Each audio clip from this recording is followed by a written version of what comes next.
इनके सर्वर तो नहीं आ रहे? चलो देखो बेटा,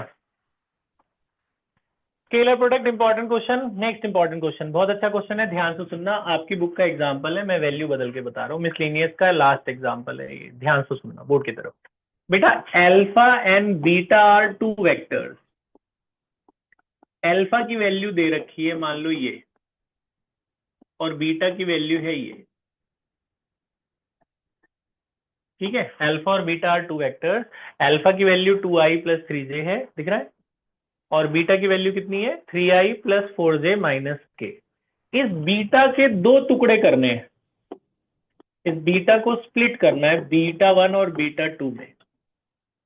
यही दोनों निकालना है हमें, बीटा 1 और बीटा 2 निकालना है। इस बीटा के दो टुकड़े करने हैं, बीटा 1 और बीटा 2, ये दोनों निकालना है।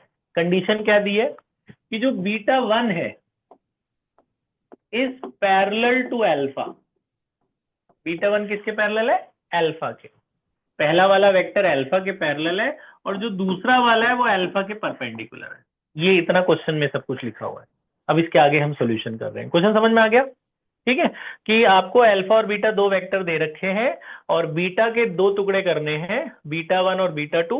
और जो बीटा 1 है वो अल्फा के पैरेलल है, और जो बीटा 2 है वो अल्फा के परपेंडिकुलर है। आपको बोला है बीटा 1 बीटा 2 निकालो, बस। क्वेश्चन समझ में आ गया? 3 मार्क्स का इंपॉर्टेंट क्वेश्चन। क्या करना बेटा, मैंने आपको बताया था कि अगर एक वेक्टर दूसरे के पैरेलल होता है या कोलिनियर होता है, किसको याद है क्या कंडीशन होती है? A should be lambda times the other, बताया था। अगर ए बी के पैरेलल होता है तो ए बी का कुछ गुना होता है, 2 टाइम्स 3 टाइम्स 4 टाइम्स ऐसे होता है। तो अगर जो बीटा 1 है वो किसके पैरेलल है? अल्फा के। तो जो बीटा 1 है, बीटा 1 लैम्डा टाइम्स अल्फा के बराबर, ये लैम्डा ही ढूंढना पड़ेगा। अल्फा तो हमें पता ही है, अगर हमें लैम्डा, तो अल्फा इसमें डाल दो, तो बीटा 1 हमें इनडायरेक्टली मिल गया, अल्फा की वैल्यू डाल दो। तो याद रखना, अगर एक वेक्टर दूसरे के पैरेलल है तो वो उसका कुछ गुना होता है, 2 टाइम्स 3 टाइम्स, हमें नहीं पता, उसको लैम्डा मान लिया। तो बीटा 1 मान लेना लैम्डा टाइम्स अल्फा के, इसमें अल्फा की वैल्यू डाल दो। अल्फा की वैल्यू कितनी है? 2i plus 3j। ये बीटा 1 मिल चुका है लेकिन इनकम्प्लीट है। जब तक हमें लैम्डा नहीं मिलेगा, जब लैम्डा मिल जाएगा हम यहाँ डाल देंगे तो बीटा 1 मिल जाएगा। भी ढूंढते हैं लैम्डा।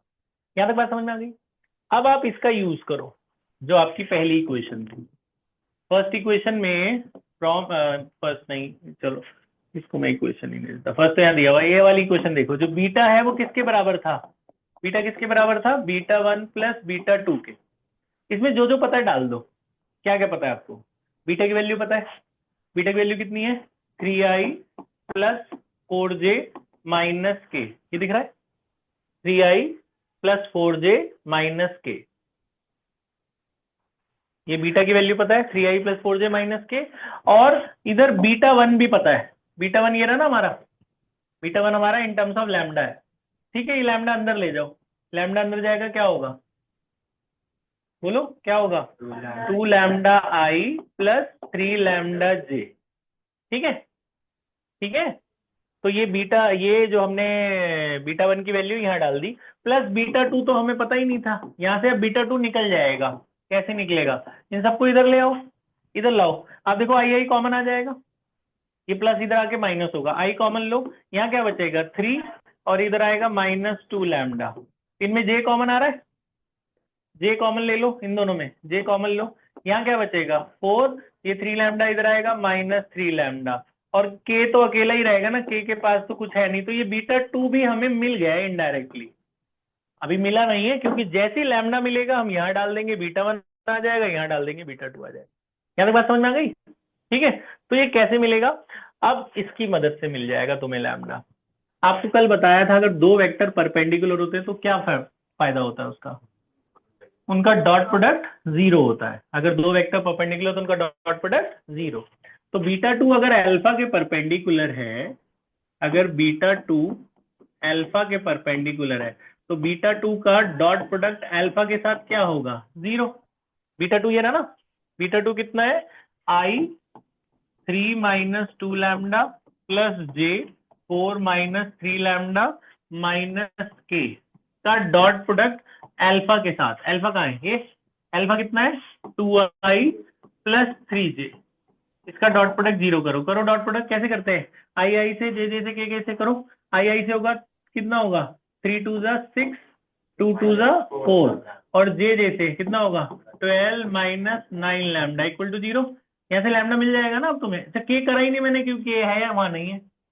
तो ये हो गया 12 और 6 18 और 9 और 4 13। मेरा तो ऐसा फ्रैक्शन में आ रहा, तुम्हारा सीधा सीधा आंसर आएगा। ये लैम्डा आ गया। लैम्डा कितना आया 18/13। बस लैम्डा ही निकालना था, लैम्डा उठा के यहाँ डाल देना इक्वेशन 1 में, तो तुम्हें बीटा 1 मिल जाएगा। इक्वेशन 2 में डाल देना तो तुम्हें बीटा 2 मिल जाएगा। तुम्हारा एम है बीटा 1 बीटा 2 ढूंढना। लैम्डा मिला, यहाँ डालो और यहाँ डाल दो बीटा 1। यहाँ से बीटा 1 मिल गया, यहाँ से बीटा 2 मिल गया। बस ये मेथड है। मेथड समझ में आ गया। क्या करना है फिर से देख लो। अल्फा और बीटा दो वेक्टर थे, बीटा को तोड़ना था बीटा 1 और बीटा 2 में।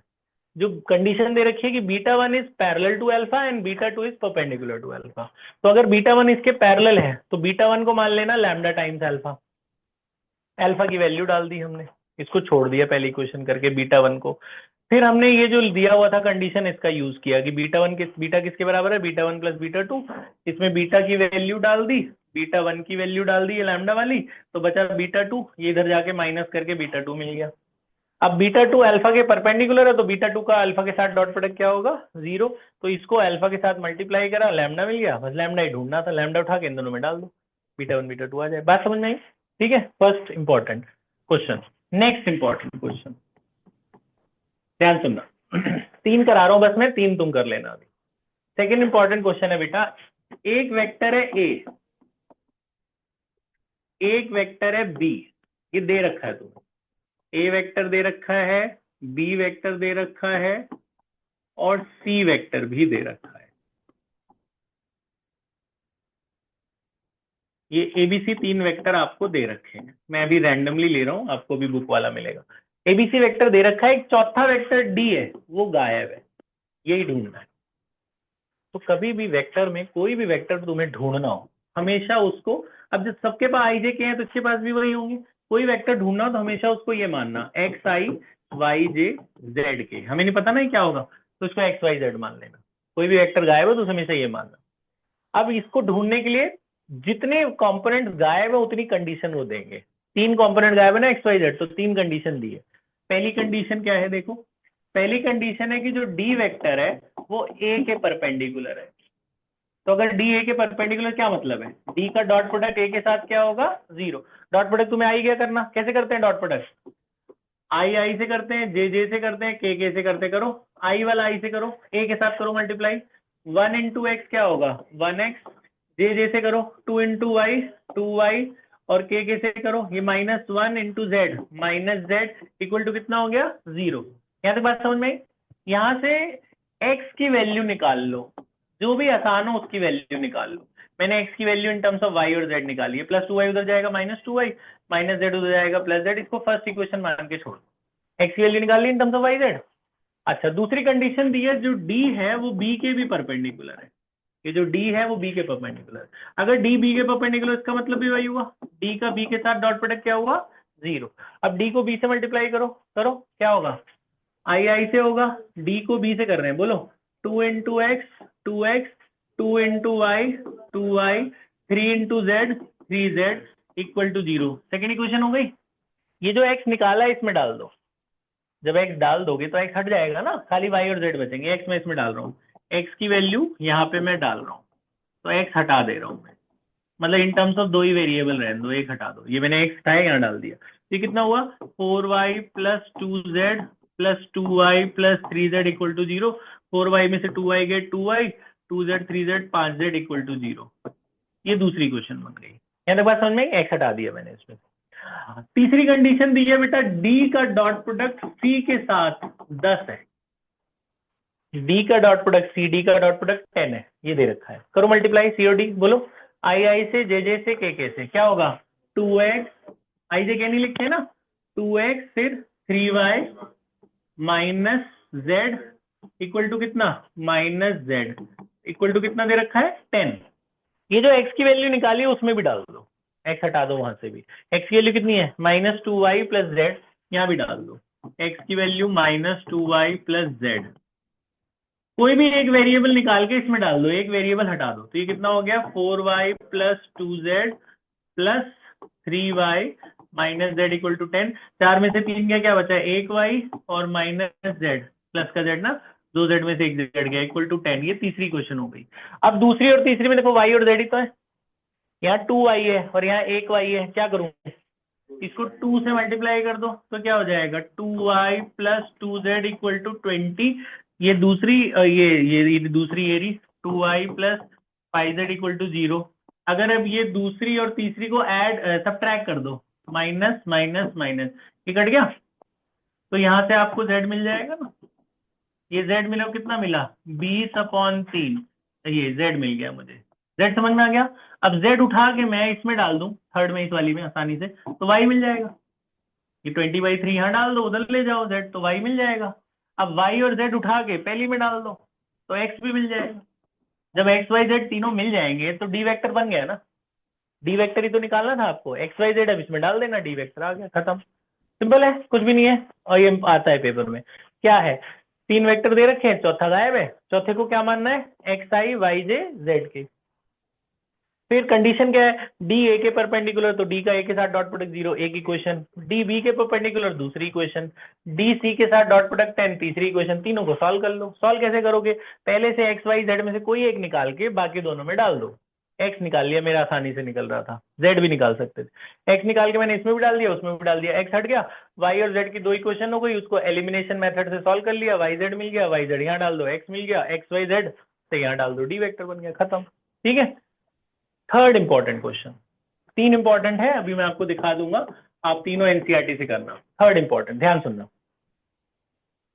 तीसरा क्वेश्चन ये है बेटा, इसमें भी 3 वेक्टर दे रखे हैं, जैसे ये दे रखा है आई प्लस जे प्लस के, उसका कोई नाम नहीं दिया, तो आप खुद से इसको ए मान लेना, दूसरे वाले को बी मान लेना, तीसरे वाले को सी मान लेना। सी में एक लैम्डा गायब है। एबीसी 3 वेक्टर है, तीसरे में एक टर्म गायब है, ये लैम्डा, यही ढूंढना है। ये कांस्टेंट है, ये ढूंढना है। कुछ कंडीशन दी है, कंडीशन मैं पढ़ के सुना रहा हूं, आप बताना क्या बोलना चाहते हैं। कंडीशन ये है, the scalar product of first vector, the scalar product of first vector with a unit vector along the sum of these two vector is equals to 1. Find the value of lambda. फिर से पढ़ रहा हूं मैं। The scalar product of first vector with a unit vector along the sum of these two, B और C, is equal to 1. बोला lambda निकालो, क्या कहना चाहते हैं? ए वेक्टर डॉट, ये कहना चाहते हैं ए वेक्टर डॉट, ए वेक्टर का डॉट प्रोडक्ट किसके साथ? एक यूनिट वेक्टर के साथ। वो यूनिट वेक्टर किसका है? बी प्लस सी। पहले बी और सी को जोड़ो, पहले बी और सी को ऐड करो, करो ऐड। आई कॉमन आ रहा है इसमें, तो आई ऐसे ऐड होगा, आई कॉमन लो, क्या बचेगा? 2 प्लस लैम्डा। जे और जे जोड़ो, जे और जे कितना हो जाएगा? 2j, 3 और 2 कितना हो जाएगा? 5। ये बी और सी को जो जोड़ के आया, उसको कुछ मान लो, इसको डी वेक्टर मान लो, ये जो आया। इस डी वेक्टर का यूनिट वेक्टर निकालो। यूनिट वेक्टर कैसे निकालते हैं? वो वाला वेक्टर अपॉन में उसका मॉड। यूनिट वेक्टर क्या फॉर्मूला होता है? उस वेक्टर को उसके मॉड से डिवाइड कर दो, यानी जो भी वेक्टर आया है ये 2 plus lambda plus 2j plus 5k, उसको किससे डिवाइड कर दो? उसके मॉड से। मॉड कैसे निकलता है? Under root the square plus the square plus the square है, क्या होगा? 2 प्लस लैम्डा का स्क्वायर प्लस, बोलो, 2 का स्क्वायर प्लस 5 का स्क्वायर। ये यूनिट वेक्टर आ गया। ये जो भी आया यूनिट वेक्टर, इसको थोड़ा सॉल्व कर लेना। इसने बोला है पहले वाले का डॉट प्रोडक्ट इस यूनिट वेक्टर के साथ इज इक्वल टू 1 है। ठीक है, तो अब इसको मैं वहां डाल रहा हूं, पहला वाला वेक्टर लिख रहा हूं मैं, आई प्लस जे प्लस के, उसका डॉट प्रोडक्ट इसके साथ, ये कितना है? आई 2 plus lambda plus 2j plus 5k upon में ये रूट वाला सॉल्व कर लो। ये जो रूट वाला है, ये कितना? इसको खोलो, इसको a plus B whole square अगर खुलेगा, खोल दो, यहीं पे बोलो क्या होगा?